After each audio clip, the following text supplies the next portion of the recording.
من يهده الله فلا مضل له ومن يضلل فلا هادي له وأشهد أن لا إله إلا الله وأشهد أن محمدًا عبده ورسوله أما بعد فأعوذ بالله من الشيطان الرجيم بسم الله الرحمن الرحيم قاف والقرآن المجيد بل عجبوا أن جاءهم منذر منهم فقال الكافرون هذا شيء عجيب أإذا متنا وكنا ترابا ذلك رجع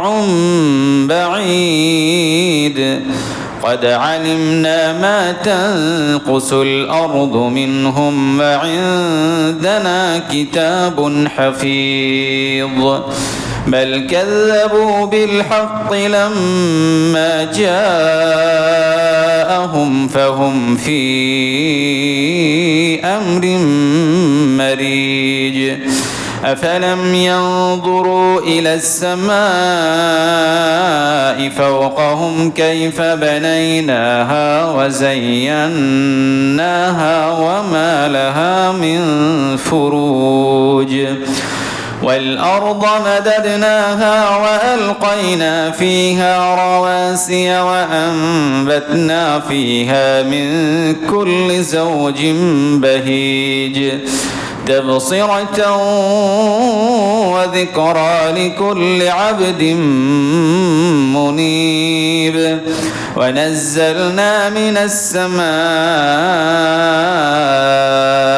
ماء مباركا فأنبتنا به جنات وحب الحصيد والنخل باسقات لها طلع نضيد رزقا للعباد وأحيينا به بلدة ميتا كذلك الخروج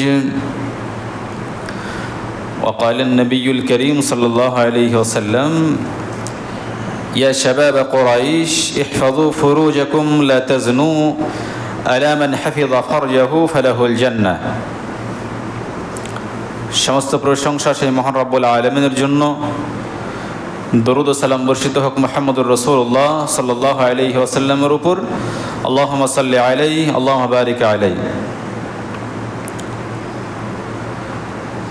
এর আগের দু জুম্মা আরশের ছায়া নিয়ে কথা বলছিলাম। এখনও দু তিনটে পয়েন্ট বাকি রয়ে গেছে। ইনশাআল্লাহ সংক্ষিপ্ত এই পয়েন্টগুলো শেষ করে, যেহেতু সামনে কোরবানি আসছে, কোরবানি প্রসঙ্গে আগামী জুম্মা থেকে আলোচনা করতে হবে। তবে যে আলোচনাগুলো আমরা শুনছি প্রত্যেকটা ইনশাআল্লাহ মনে রাখার চেষ্টা করব এবং সেগুলোর উপরে আমল করার চেষ্টা করব। গত জুম্মায় যে পয়েন্টে শেষ করেছি, 7 প্রকার ব্যক্তি আরশের ছায়া পাবে, তার মধ্যে যে পয়েন্টে শেষ করেছিলাম সেটা হচ্ছে ওয়ারাজুলানি তাহাব্বা ফিল্লাহ ইজতামাআ আলাইহি ওয়া তাফাররাকা আলাইহি। ওই দুইজন ব্যক্তিকে আল্লাহ তাআলা আরশের ছায়া দান করবেন, যে দুইজন ব্যক্তি শুধু ইসলামের জন্য একে অপরের সঙ্গে সম্পর্ক রাখে, আল্লাহকে ভালোবাসার জন্য একে অপরের সঙ্গে সম্পর্ক রাখে। ধরেন আমি কোটি কোটি টাকার মালিক, কিন্তু আমার সঙ্গে এমন লোকের সম্পর্ক, এমন লোককে আমি বন্ধু হিসেবে গ্রহণ করেছি যে লোকটার কাছ থেকে আমি ইসলামের কিছু শিক্ষা পাবো, যার কাছে বসলে আমি ইসলামের কিছু জেনে নিজেকে সমৃদ্ধ করে নিতে পারবো। তো আমি কিসের জন্য তার কাছে বসি, তাকে কেন ভালোবাসি? শুধুমাত্র আল্লাহ তাআলাকে সন্তুষ্ট করার জন্য। তার সঙ্গে যে আমার বন্ধুত্ব এই জন্যই যে আমি তার কাছ থেকে দ্বীনে ইসলামের কিছু পাবো। তাহলে দুজন ব্যক্তি যখন একে অপরের সঙ্গে সম্পর্ক রাখবে, আর সেই সম্পর্কটা গভীরভাবে শুধুমাত্র এই জন্যই হবে যে আমি এই বন্ধুত্বের মাধ্যমে, এই সম্পর্কের মাধ্যমে আমি আল্লাহ তাআলাকে সন্তুষ্ট করতে চাই, তাহলে আল্লাহ তাআলা ওই দুইজন ব্যক্তিকে আরশের ছায়া দান করবেন। অনেক ব্যক্তি এমন আছে যে শুধুমাত্র ইসলামের খাতিরে, ইসলামের জন্য একে অপরের সঙ্গে গভীর সম্পর্ক, মানে তার যদি কিছু হয়ে যায় তো সে বরদাস্তি করতে পারে না। এক মুসলিম আর এক মুসলিমের অঙ্গর মতো। আপনার শরীরে যদি কোনো জায়গায় আঘাত লাগে, কোনো জায়গায় চোট পায়, তা আপনি কষ্ট পান। তো আপনার যদি কোনো দিনী ভাই, কোনো বন্ধু যাকে আপনি ইসলামের জন্য ভালোবাসেন, তো তারও যদি কিছু হয় তো আপনিও খুব ব্যথা পান। যেমন আপনার শরীরে কোনো জায়গায় চোট পেলে আপনি ব্যথা পান। তো যখন এইরকম বন্ধনে আপনি আবদ্ধ হতে পারবেন, তখন আল্লাহ তাআলা ওই দুইজন ব্যক্তিকে আরশের ছায়া দান করবেন। কিন্তু বর্তমান সময়ে তো এইরকম সম্পর্ক দেখা যায় না। আমি এমন লোকের সঙ্গে সম্পর্ক রাখি যে না, ওর সঙ্গে যদি আমি সম্পর্ক রাখি তাহলে দুনিয়াবি আমার কোনো লাভ হবে। অমুক মন্ত্রীর সঙ্গে যদি আমি সম্পর্ক রাখি তাহলে আমার দুনিয়াবি এই ফায়দা হবে, হয়তো আমাকে কোনো একটা আসনে বসিয়ে দেবে, হয়তো কোনো একটা আমাকে চাকরি করিয়ে দেবে, হয়তো দুনিয়াবি ব্যাপারে কোনো লাভের জন্য আমি একটু হাই লেভেলের লোকের সঙ্গে মিশামিশি করি। মানে আমরা আখিরাতের ক্ষেত্রে আরশের ছায়া পাবো, এই ক্ষেত্রে আমরা কোনো দ্বীনী লোকের সঙ্গে, কোনো কোরআন এবং হাদিসের জ্ঞানী ব্যক্তির সঙ্গে, যার কাছে ইসলাম পাবো, যাকে ভালোবাসলে দুজনেই আরশের ছায়া পাবো। আমি যদি তাকে ভালোবাসি, সেও যদি আমাকে ভালোবাসে, আরশের ছায়া পাবো। তো এইটা বর্তমান সময়ে দেখা যায় না বললেই চলে। মানে আমাদের ভালোবাসা শুধু দুনিয়াবি ফায়দার জন্য। যদিও অনেক মানুষ কাউকে শুধু উপর উপর ভালোবাসে, ও জানে যে এই লোকটা জালেম, এই লোকটা বদমাশ, ও জানে, তারপরে উপর উপর খুব ভালোবাসে, প্রশংসা করে শুধু দুনিয়াবি ফায়দার জন্য। তাহলে আমাদেরকে আরশের ছায়া পেতে হলে যখন কারোর সঙ্গে সম্পর্ক রাখবো, তখন আমাদের উদ্দেশ্য হতে হবে যে তার সঙ্গে আমি সম্পর্ক রাখছি, যে তার সঙ্গে আমি বন্ধুত্ব রাখছি শুধুমাত্র ইসলাম শেখার জন্য, ইসলামের জন্য তার সঙ্গে বন্ধুত্ব রাখছি এই জন্য যে আমি কিয়ামতের দিনের জন্য আরশের ছায়া লাভ করতে পারি, শুধু আল্লাহ তাআলার সন্তুষ্টি, অন্য কিছু না। তো আপনি যদি এটা করতে পারেন তাহলে আপনার দুনিয়াতেও লাভ, আখিরাতেও লাভ। তারপরে পঞ্চম নম্বর হচ্ছে ওয়ারাজুলুন তালাবাতহু ইমরাতুন যাতু মানসিবিন ওয়া জামালিন ফাকালা ইন্না খাফুল্লাহ। ওই ব্যক্তিকে আল্লাহ তাআলা আরশের ছায়া দান করবেন যে ব্যক্তি খুব সম্ভ্রান্ত মেয়ের কাছ থেকে ডাক পেয়েছে। কিসের জন্য? জিনা ব্যভিচারের জন্য। একটা সাদাসিধা ছেলে, সাধারণ লোক, কিন্তু এমন জায়গা থেকে তাকে জিনার জন্য আহ্বান করা হয়েছে যে সেই মেয়েটা একটু হাই কোয়ালিটির। মানে ও কোনোদিন আশাই করতে পারেনি যে এই মেয়েটা আমাকে দৈহিক সম্পর্কের জন্য, জিনা ব্যভিচারের জন্য আহ্বান করবে। তখন সেই যুবক কি বলে? ইন্নী আখাফুল্লাহ, আমি আল্লাহকে ভয় করি। তুমি আমাকে জিনা ব্যভিচারের জন্য ডাকছো, কিন্তু আমি তোমার এই ডাকে সাড়া দিতে পারবো না। তাহলে যখন কোনো সম্ভ্রান্ত নারী, একটু হাই কোয়ালিটির নারী কোনো যুবককে ডাকছে জিনা ব্যভিচারের জন্য, তখন সেই যুবক বলে বা সেই ব্যক্তি বলে ইন্নী আখাফুল্লাহ, আমি আল্লাহ তাআলাকে ভয় করি। কেন তোমার ডাকে আমি সাড়া দিয়ে জিনা ব্যভিচার করে আমি জাহান্নামে যাব? কেন আমি আরশের ছায়া হারাবো? এইরকম ভাবে একজন সুন্দরী নারীকে সে অ্যাভয়েড করে। মুহাম্মদ রাসূলুল্লাহ সাল্লাল্লাহু আলাইহি ওয়াসাল্লাম বলেছেন, ইয়া শাবাব কুরাইশ ইহফাযু ফুরুজাকুম লা তাজনু আলা মান হাফিযা ফারজাহু ফালাহুল জান্নাহ। হে যুবকের দল, হে কুরাইশ যুবকের দল, ইহফাযু ফুরুজাকুম, তোমরা তোমাদের লজ্জাস্থানের হিফাজত করো, তোমরা তোমাদের লজ্জাস্থানের হিফাজত করো। আলা মান হাফিযা ফারজাহু ফালাহুল জান্নাহ, যে ব্যক্তি নিজ লজ্জাস্থানের হিফাজত করতে পেরেছে, অর্থাৎ জিনা ব্যভিচার করেনি, ফালাহুল জান্নাত, জান্নাত তো তার জন্যই। অর্থাৎ কেউ যদি জিনা ব্যভিচার থেকে নিজেকে রক্ষা করতে পারে, নিজের লজ্জাস্থানের হেফাজত করতে পারে, আল্লাহ রাসূল সাল্লাল্লাহু আলাইহি ওয়াসাল্লাম বলছেন সেই যুবকের জন্য আল্লাহ তাআলা জান্নাতের ঘোষণা দিয়েছেন, সেই ব্যক্তি জান্নাতে প্রবেশ করবে।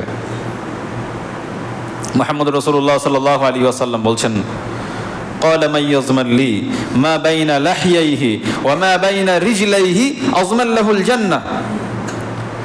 যে ব্যক্তি দুই চোয়ালের মধ্যভাগ অর্থাৎ জিহ্বা, দুই চোয়ালের মধ্যভাগ অর্থাৎ জিহ্বা এবং দুই উরুর মধ্যভাগ অর্থাৎ লজ্জাস্থান, দুই জাঙের মধ্যভাগ লজ্জাস্থান, এই দুটো জিনিসের হেফাজত করতে পারবে, এই দুটো জিনিসের জিম্মা নিতে পারবে, আল্লাহ রাসূল বলছেন আজমাল্লাহুল জান্নাহ, কিয়ামতের দিনে আমি তার জন্য জান্নাতের জমিনদার হব। সুবহানাল্লাহ।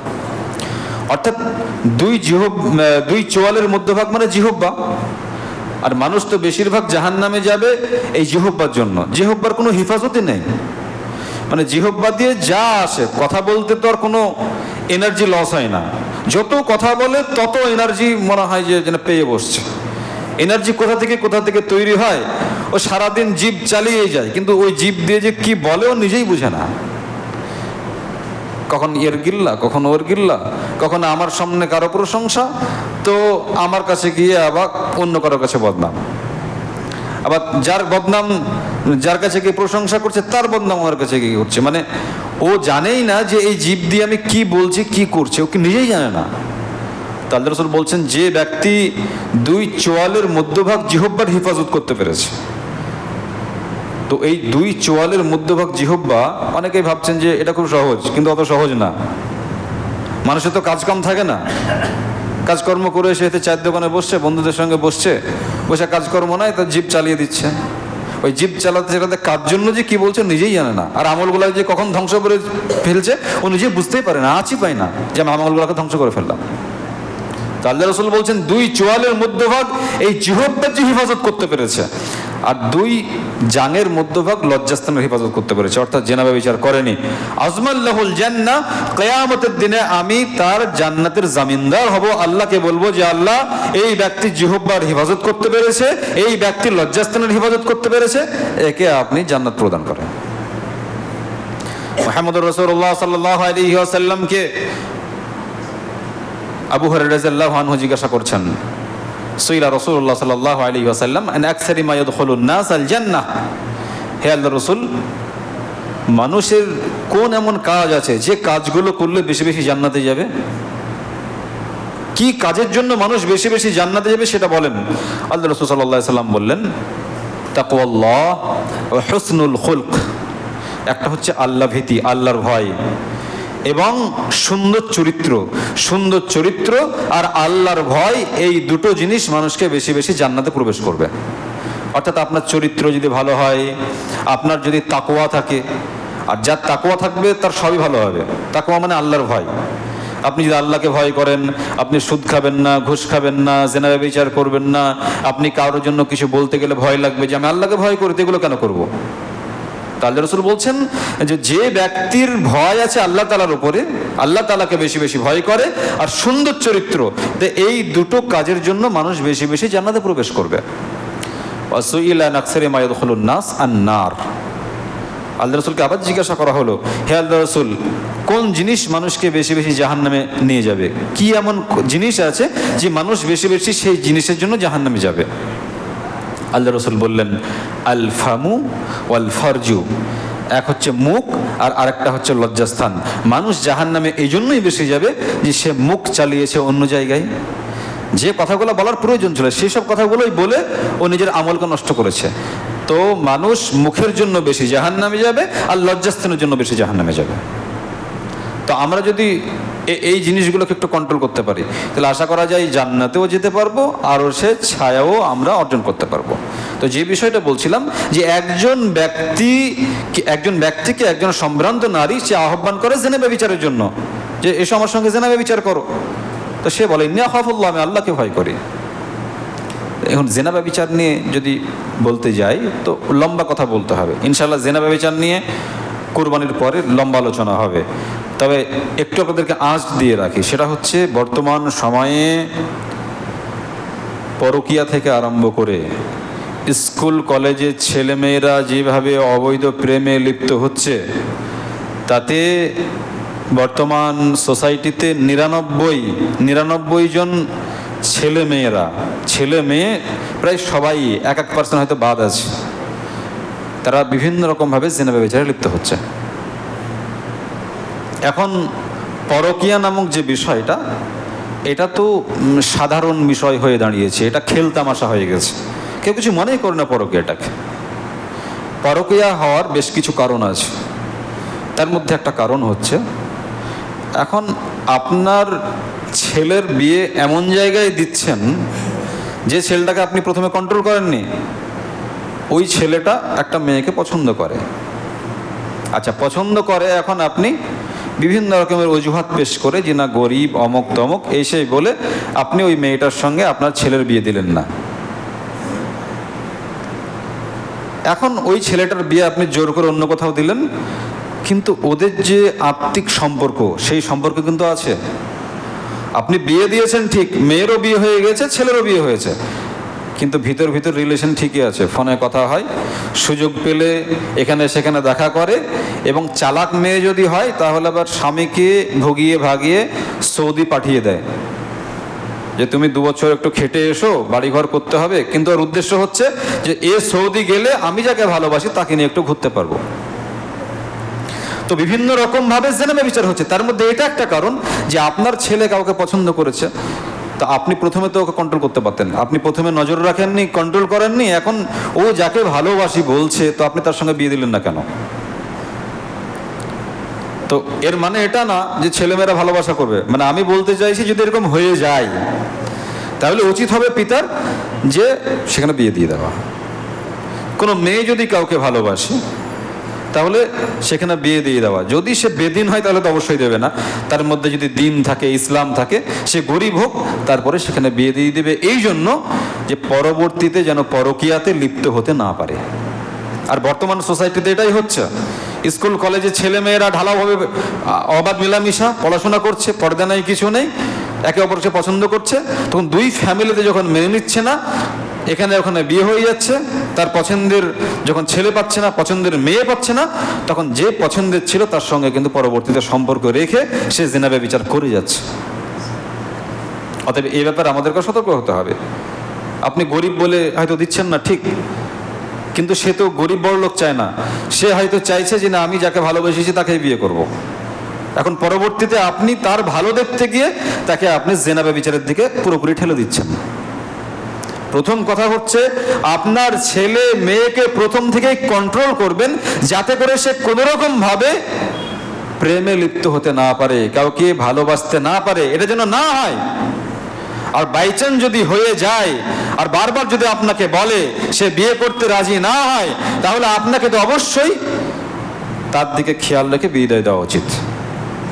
তবে একটা কথা হচ্ছে, অনেক ক্ষেত্রে দেখবেন যে কোনো ছেলে হয়তো কোনো মেয়েকে দিনের ক্ষেত্রে, যে না মেয়েটার মধ্যে দিন আছে, তো সেই জন্য আমাকে ভালো লাগে।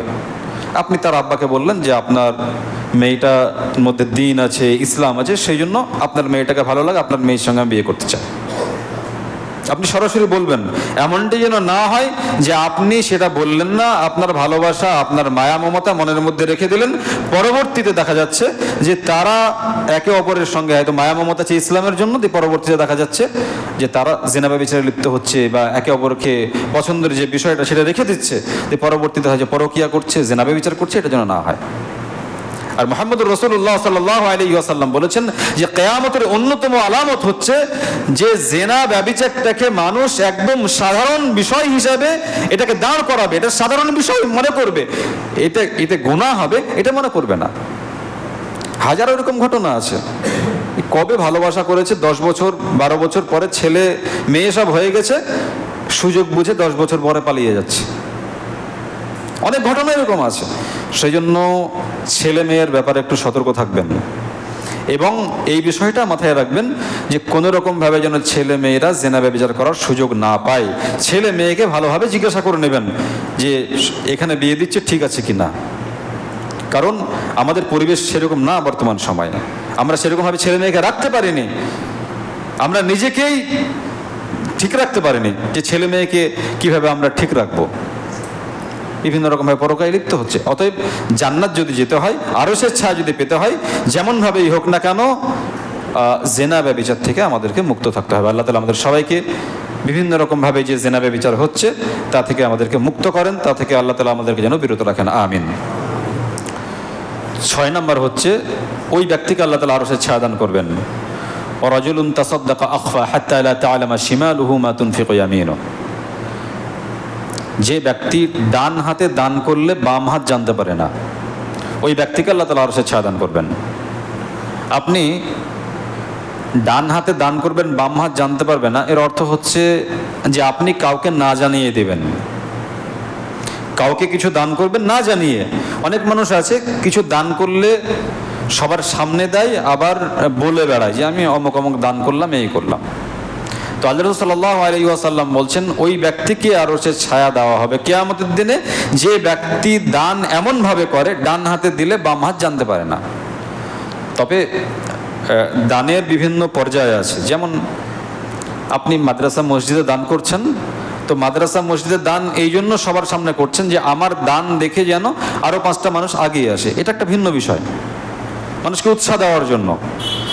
কিন্তু অনেক ক্ষেত্রে কোনো গরিব মানুষ, আপনার প্রতিবেশী, কোনো আত্মীয় স্বজনকে আপনি দান করছেন, তখন তো মানুষকে জানানোর দরকার নেই যে আমি অমুক ব্যক্তিকে 10,000 টাকা দিলাম, সে অসুস্থতার মধ্যে ছিল, সে ব্যক্তি অসুবিধার মধ্যে ছিল, 10,000 টাকা দিলাম, 20,000 টাকা দিলাম, এটা বলার দরকার নেই।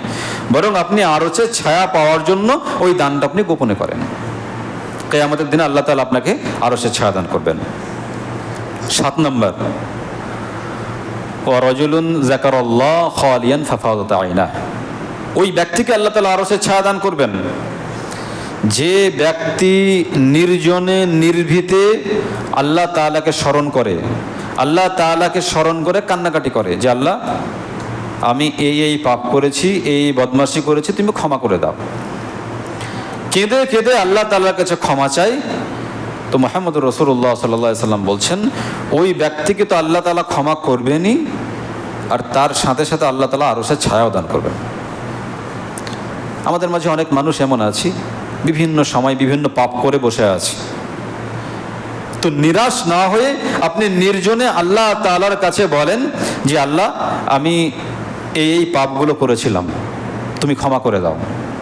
আপনি যখন চোখ দিয়ে পানি ফেলবেন, আল্লাহ তাআলাকে ডাকবেন, আল্লাহকে বলবেন, তো আল্লাহ তাআলা আপনার গুনাহগুলোও ক্ষমা করবেন এবং সাথে সাথে আল্লাহ তাআলা আপনাকে আরশের ছায়া দেওয়ার ব্যবস্থাও করে দেবেন। তো আমরা আরশের ছায়ার ব্যাপারগুলো যে 7টা শুনলাম, অনেকটা সংক্ষিপ্ত করে দিয়েছি। আসলে এইসব বিষয়গুলো 7টা প্রকার আছে, 7টা প্রকার নিয়ে বলে 7টা জুম্মা যদি হয় তাহলে আপনাদেরকে বোঝানোর সুবিধা হতো। তো যাই হোক, আমি সংক্ষিপ্তে যতটুকু বুঝিয়েছি আপনারা প্রত্যেকটা বিষয় বোঝার এবং তার উপরে আমল করার চেষ্টা করবেন। আল্লাহ তাআলা আমাদের সবাইকে আরশের ছায়া পাওয়ার এবং আমরা সেই কাজ যেন করতে পারি যে কাজগুলো করলে আরশের ছায়া পাওয়া যায়, আল্লাহ তাআলা তৌফিক দান করেন, আমিন।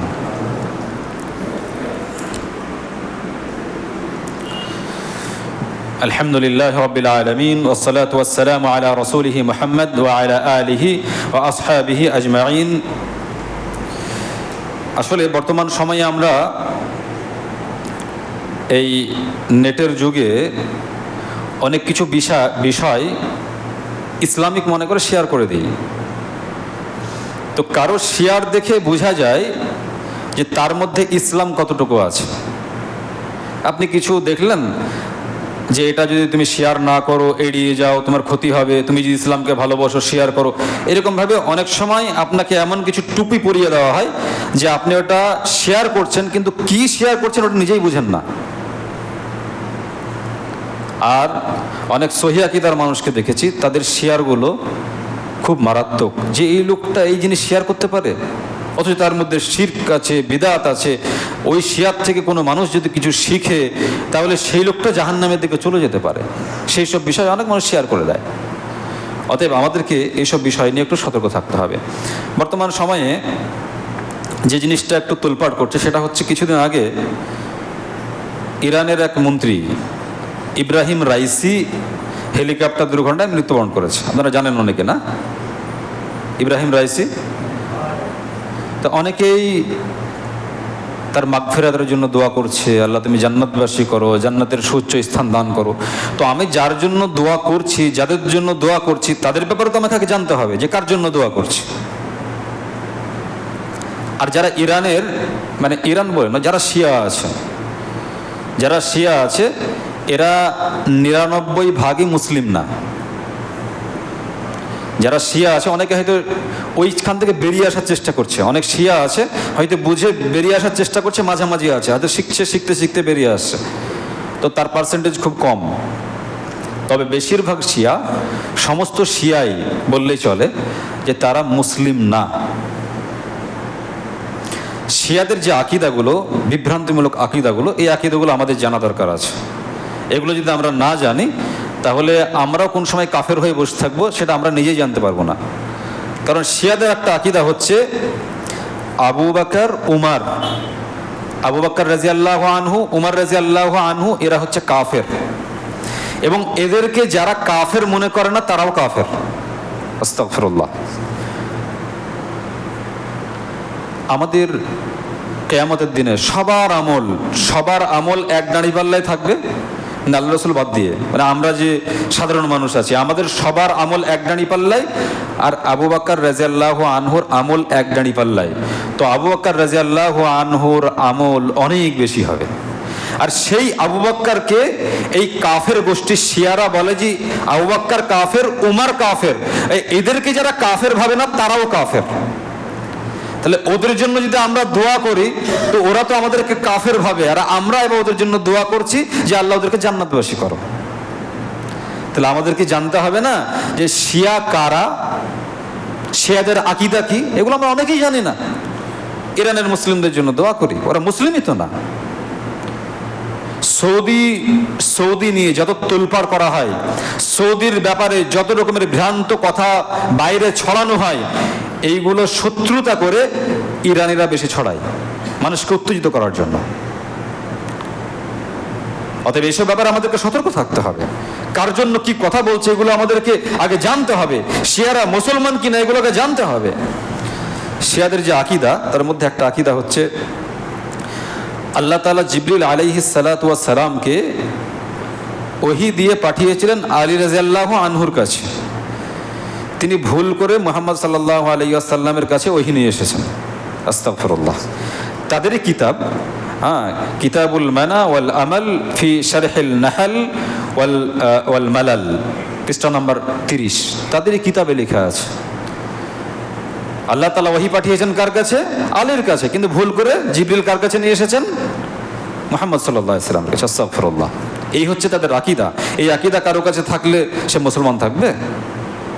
তাদের আরেকটা আকীদা হচ্ছে যে অধিকাংশ শিয়া এটা বিশ্বাস করে যে প্রচলিত কোরআন হচ্ছে সম্পূর্ণ কোরআন না, সম্পূর্ণ কোরআন আলী রাদিয়াল্লাহু আনহুর নিকট ছিল, যা তিনি গোপন করে রাখেন।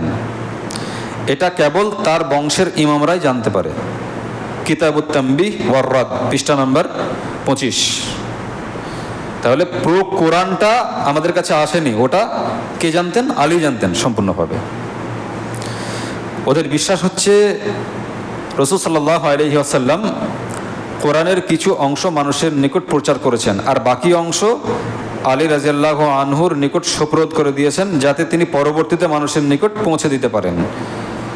তালিক শিহাবুদ্দিন আন-নাজাফি আলা ইহকাকিল হক, পৃষ্ঠা নম্বর 289 আর খণ্ড নম্বর 2। এগুলো হচ্ছে তাদের আকীদা।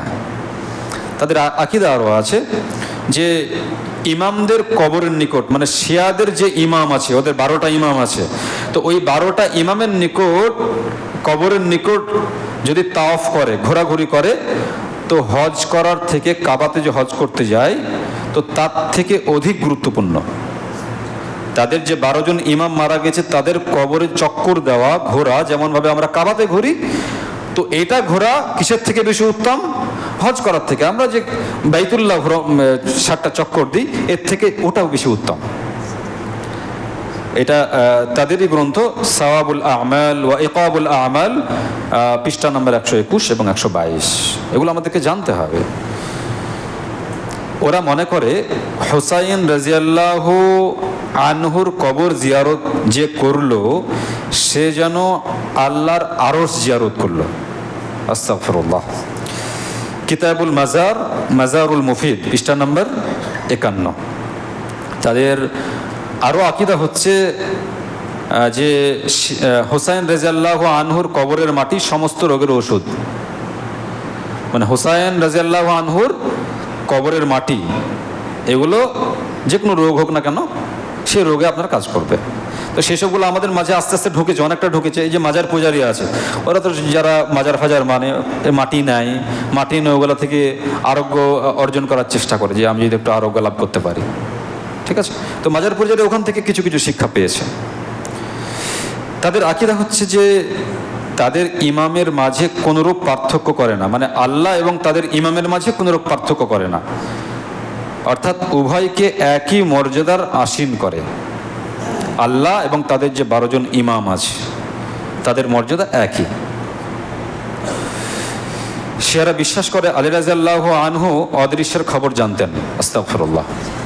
যেমনভাবে যারা মাজার পূজারী তারা বলে যে মুহাম্মদ সাল্লাল্লাহু আলাইহি সাল্লাম গায়েবের খবর রাখতেন, তো ওরা ঠিক ওই রকমভাবে তারা বলে যে আলী রাদিয়াল্লাহু আনহু গায়েবের খবর রাখেন। তাদের আরও আকীদা হচ্ছে দুনিয়া এবং আখিরাত পরিচালনার ক্ষেত্রে আলী রাদিয়াল্লাহু আনহুর নিজস্ব কর্তৃত্ব আছে, ক্ষমতা আছে। শিয়াদের আরও আকীদা হচ্ছে যে আকাশে যে বিদ্যুৎ চমকায়, বজ্রপাত হয়, বিকট আওয়াজ সংগঠিত হয়, সবই আলী রাদিয়াল্লাহু আনহুর পক্ষ থেকেই হয়, আল্লাহর পক্ষ থেকে না, আলী রাদিয়াল্লাহু আনহুর পক্ষ থেকে হয়। শিয়াদের আরও আকীদা হচ্ছে যে আলী রাদিয়াল্লাহু আনহু মৃত ব্যক্তিকে জীবিত করার ক্ষমতা রাখেন। কিতাবু উসুলুল কাফি জিলদ নম্বর 1 পৃষ্ঠা নম্বর 347।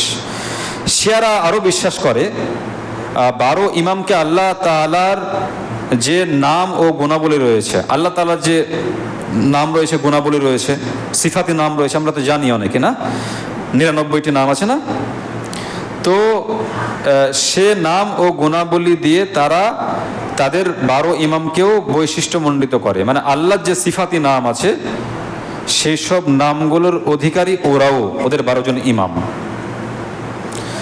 শিয়াদের আকীদা হচ্ছে আবু বকর, উমর, উসমান, মুয়াবিয়া, আয়েশা, হাফসা রাদিয়াল্লাহু আনহুমকে প্রত্যেক সালাতের পর যারা অভিসম্পদ করবে, মানে লানত করবে, তারা আল্লাহ তাআলার নিকটবর্তী হবে। মানে আবু বকরকে, উসমানকে এবং উমর রাদিয়াল্লাহু আনহুকে, হাফসাকে, মুয়াবিয়াকে, আয়েশা রাদিয়াল্লাহু আনহাকে কি করতে হবে? প্রত্যেক নামাজের পরে গাল দিতে হবে, লানত করতে হবে, আল্লাহ ধ্বংস করো, জাহান্নামী করো, কাফের, এই বলে গালাগালাজ করতে হবে। এগুলো যদি করা হয় তাহলে কি হবে? আল্লাহর অধিক নিকটবর্তী হতে পারবে। এটা কোথায় আছে? কিতাবু ফুরুউল কাফি জিলদ নম্বর 3 পৃষ্ঠা নম্বর 224।